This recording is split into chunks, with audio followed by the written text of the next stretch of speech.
is it possible, do you think, when looking at the profile of a typical yes voter or a typical no voter, to start drawing conclusions about them? I mean, were there divisions, do you think, in Italy along geographical lines, social class lines, socioeconomic background?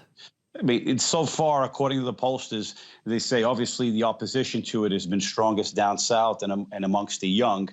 Those who are better off want the changes. But once again, it's important not to believe 100%. It's not black and white. A lot of times there's political undercurrents that the polls fail to spot, not just in how people feel, but even if they want to be trying to profile individuals on how they would vote.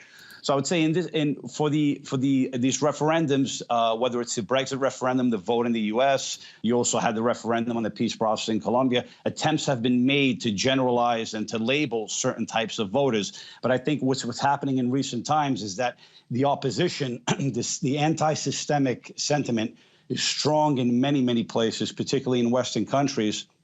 And often these polls fail to spot these undercurrents. So I would say one needs to be very careful with polls.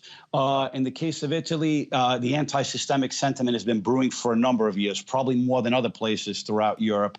And I would say that's very likely in the Mediterranean countries of Southern Europe, who in recent years are the one who've been suffering most from the crisis plaguing Europe. And then also you have to take into account the immigration situation in Italy. So if you take all these factors into consideration, I would say that Italy is representative more, obviously, of the Southern European countries.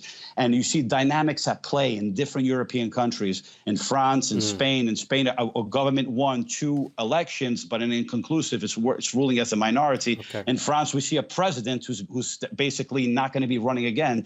So the dynamics at play in Europe, it's important not to generalize populism as black and white. There's a lot of dynamics at play in different countries.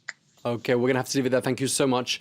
International affairs commentator Marco Vicenzino in New York. Thank you very much.